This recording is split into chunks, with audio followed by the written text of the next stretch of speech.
শেষমেশ অবশ্য স্থানীয় কাউন্সিলর এসে রীতিমতো বাদানুবাদ তর্কাতর্কি শুরু হয়ে গেল রেল পুলিশের সঙ্গে। শেষমেশ রেল পুলিশ ফিরে গেল, কিন্তু এই ফিরে যাওয়া কি সাময়িক?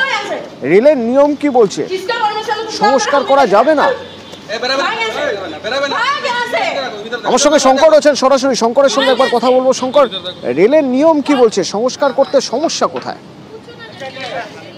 তো 50-60 বছর ধরে এই এলাকাতে যে রেলের বস্তি রয়েছে, তারা হচ্ছে রেলের আধিকারিকদের বাংলোতে কাজ করে, এরকম লোকরা রয়েছেন। তারা দীর্ঘদিন ধরে এইসব কোয়ার্টারে থাকে এবং এই কোয়ার্টারগুলোর অবস্থা কিন্তু জীর্ণ, আউট হাউস বলা হয় এই বস্তি এলাকাকে। কিন্তু এই অবস্থা খুব জীর্ণ, যে কোনো সময় ভেঙে পড়ে যেতে পারে।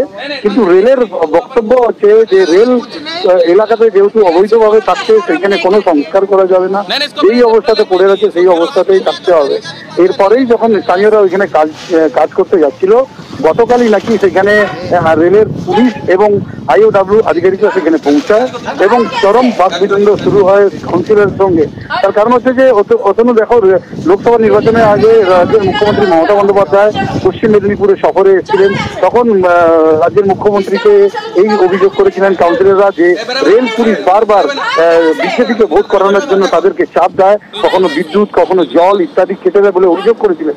এরপরে রাজ্যের মুখ্যমন্ত্রী নির্দেশ দিয়েছিলেন যে কোনো প্রকার রেল বস্তিতে কোনোভাবে উচ্ছেদ করা যাবে না, আর যদি কোনো রেল আধিকারিক উচ্ছেদ করতে আসে তার বিরুদ্ধে প্রতিবাদ করতে হবে তৃণমূল কর্মী সমর্থকদের। একেবারে এই কথাকে সামনে রেখে তৃণমূল কর্মী সমর্থকরা গত কয়েকবার করেছে, আর গতকালও দেখা গেছে যে রোহন দাসের নেতৃত্বে বিশাল তৃণমূল কর্মী সমর্থকরা তারা বাধা দেয় এবং এই বাধাতে তারা ফিরে যায়। যদিও আজ সকাল থেকেই আবার সেই একই অবস্থাতে রেলের ADRM সেখানে মনীষা গোয়েল, তিনি তার নেতৃত্বে বিশাল RPF বাহিনী তারাও গেছিল, কিন্তু এলাকা পরিদর্শন করার পর তিনি বহু লোক সেখানে জমায়েত করা হয়েছিল। তাদের বলা যায় যে তাদের যে বাধাতে তারা আবার ফিরে আসছে বলে জানা যাচ্ছে।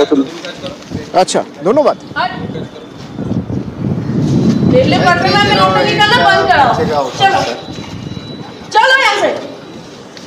किसका परमिशन तुम काम कर, हम भी देखते हैं। चल ए बराबर बराबर भाग यहां से, भीतर देखो तू भीतर देखो भाग। हां एक बार पूछो ना। तब आप आइन को नहीं मानते हो, ये लगता आइन को नहीं मालूम है।